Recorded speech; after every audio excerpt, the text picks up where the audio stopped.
dipersembahkan oleh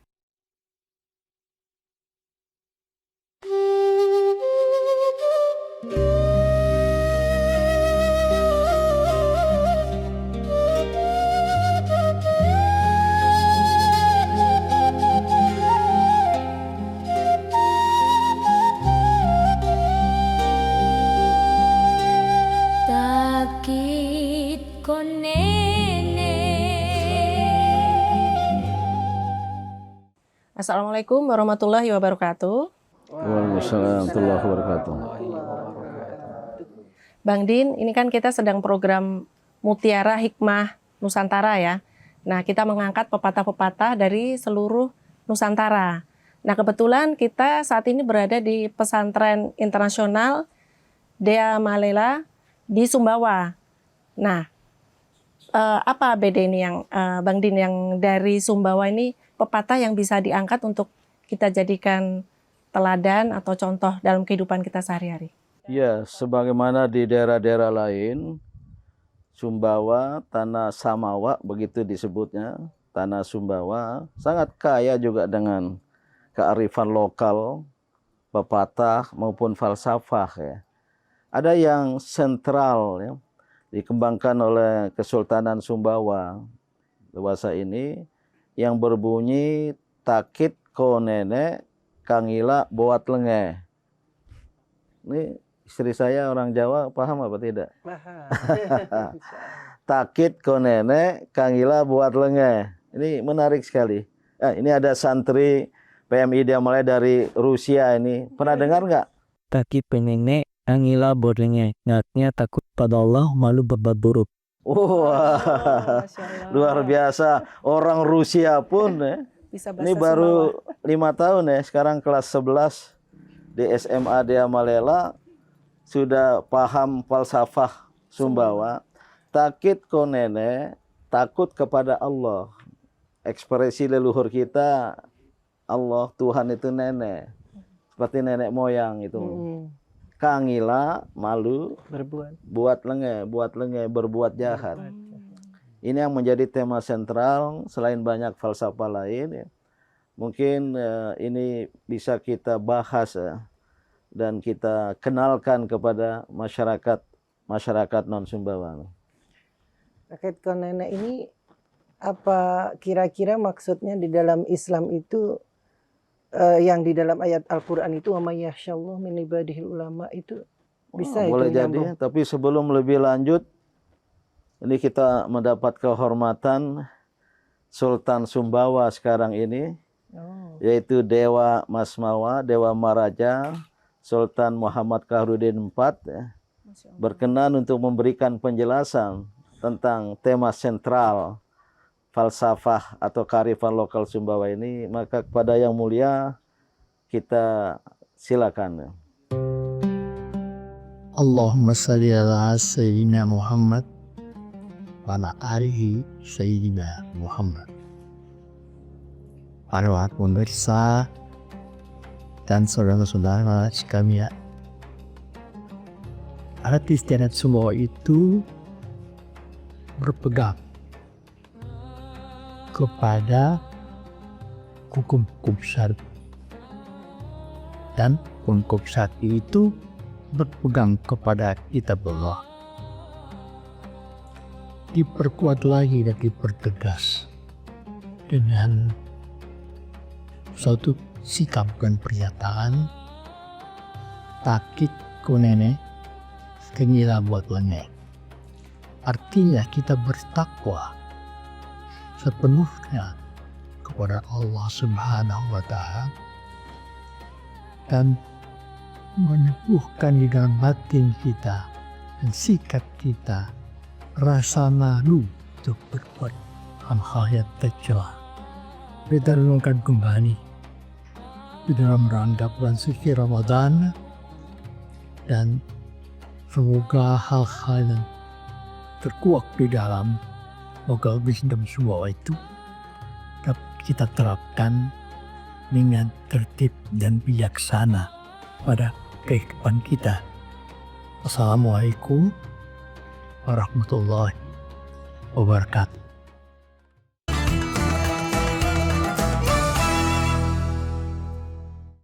Dipersembahkan oleh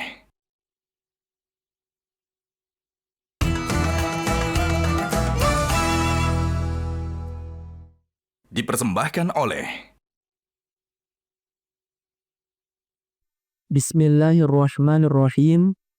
My name is Muhammad Ohari Al-Azam Hidayat and I am 11th grader. I have a question for this topic.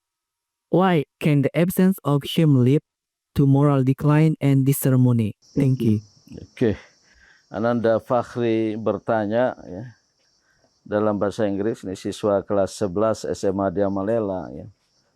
Mengapa nilai-nilai seperti ini sangat penting ya untuk kita terapkan dalam kehidupan, dalam acara-acara, dalam upacara-upacara yang kita lakukan ya. Pertama, karena nilai yang terkandung di dalam falsafah ini sejatinya nilai-nilai Islam. Banyak falsafah, pepatah dari daerah-daerah di Nusantara itu sesungguhnya mengangkat, merefleksikan, merekonstruksi nilai-nilai Islam yang sudah dianut oleh masyarakat Indonesia secara mayoritas, termasuk yang dari Sumbawa ini, langsung bahkan takut kepada Allah. Ya. Tapi penampakannya, penjelmaannya malu berbuat jahat, berbuat buruk. Nah, takut kepada Allah ini ajaran Islam yang sangat sentral. Baik dalam arti ketakwaan, ittaqullah sering diterjemahkan takutlah kepada Allah, walaupun takwa lebih luas dari sekedar takut ya. Atau tadi khasyatullah ya, takut, khawatir kepada Allah. Tadi sering dikaitkan dengan peran ulama, innama yakhsyallaha min ibadihil ulama. Jadi mengapa? Ya karena penting sekali. Takut pada Allah itu sangat sentral dalam kehidupan kaum beriman. Itulah refleksi dari keimanan kita kepada Allah Subhanahu wa taala. Kita beriman kepada Allah ya, tidak hanya sekedar meyakini adanya Allah dan Allah itu Maha Esa, tapi keimanan kita kepada Allah berlanjut karena ada keimanan kepada hari akhirat di mana nanti akan ada pembalasan. Maka hidup kita di dunia ini adalah persiapan menuju akhirat, harus disertai dengan rasa takut.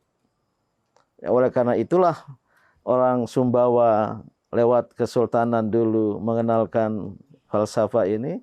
Salah satu manifestasi dari takut pada Allah itu adalah malu berbuat jahat.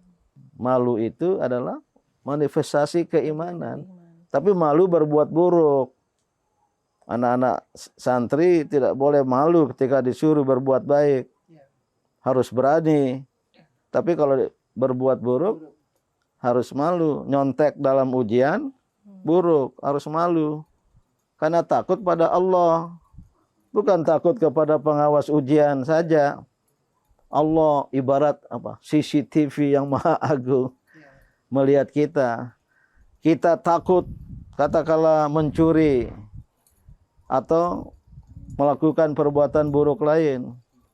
Kalau ini dihayati oleh umat Islam, oleh kaum beriman, maka ya tidak akan ada korupsi. Takut pada Allah, malu berbuat korupsi. Baik Ayahanda, mengapa bulan Ramadan menjadi momentum yang sangat penting sekali untuk menumbuhkan rasa malu kepada Tuhan Yang Maha Kuasa? Ya, memang dalam bulan Ramadan ini kita dilatih untuk malu berbuat tidak hanya buruk, tapi berbuat yang bersifat pelanggaran. Ya, karena sedang berpuasa, kita malu untuk minum. Betulan tidak ada yang lihat di kamar mandi, haus. Ya, tidak ada orang di rumah. Kita menahan diri kepada hal yang sesungguhnya halal. Makan, minum kan halal. Namun menjadi haram pada siang hari bulan puasa. Mengapa kita malu berbuat demikian? Karena Allah menyatakan dan Rasulnya juga menyatakan batal puasa kita kalau makan dan minum. Berarti pelanggaran. Kita takut melanggar kedisiplinan, melanggar ketentuan, melanggar peraturan yang ada, melanggar undang-undang. Jadi begitu di perjalanan di lampu merah kosong, tidak ada kendaraan lain tapi masih merah. Nah, seharusnya dia takut.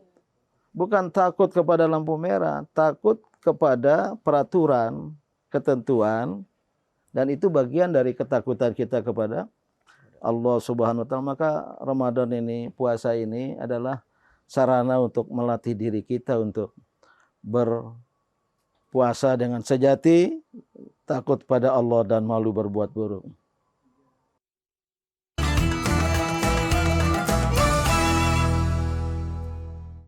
Dipersembahkan oleh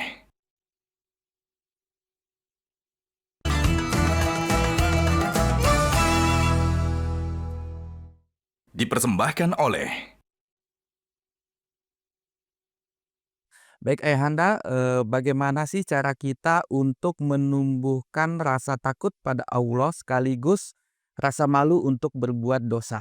Iya, memang tidak mudah ya pada era sekarang ini kita mengedepankan perasaan takut kepada Allah dan malu berbuat jahat. Karena godaan, cobaan yang mengasyikkan, yang kemudian melenakan kita. Kita menjadi terlena. Ya, asik masuk anak-anak main games, gadget, azan di masjid, nggak dengar dia. Tidak mau dia menyahut azan, apalagi untuk sholat.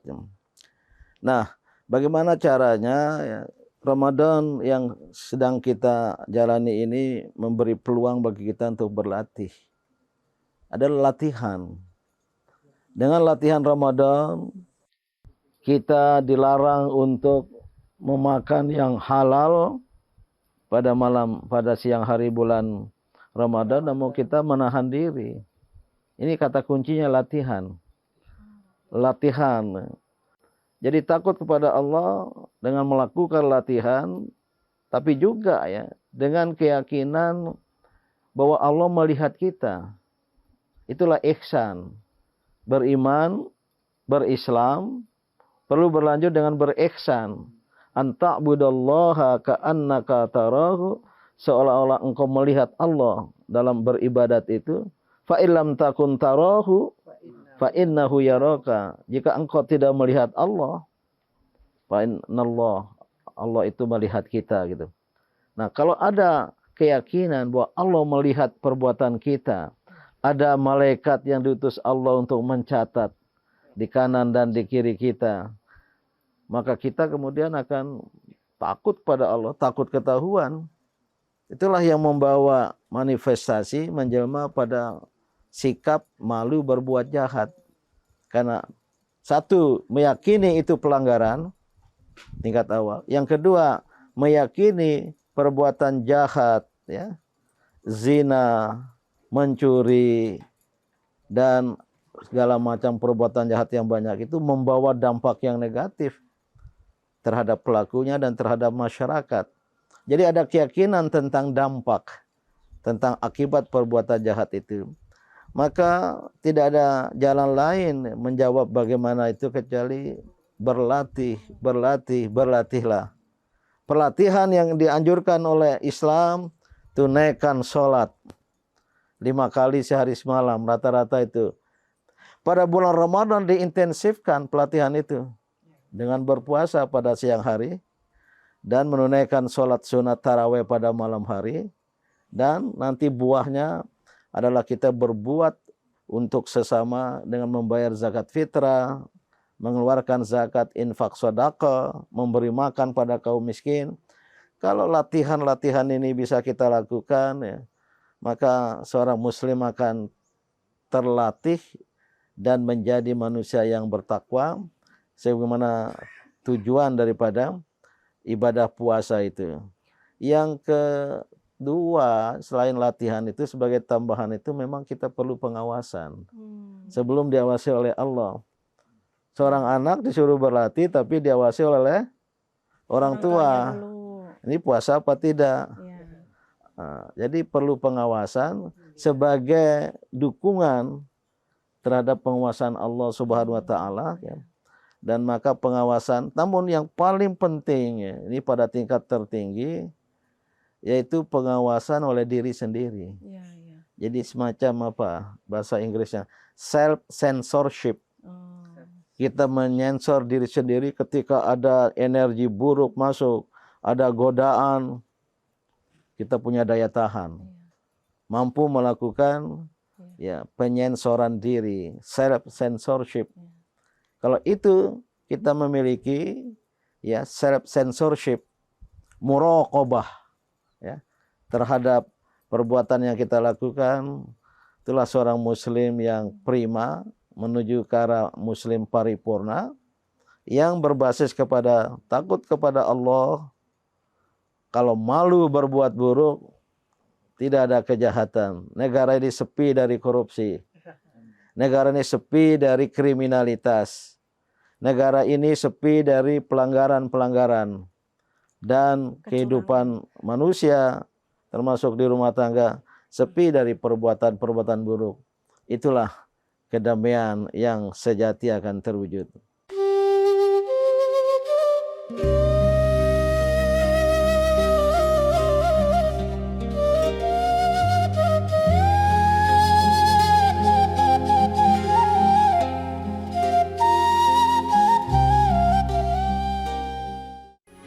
Metro TV.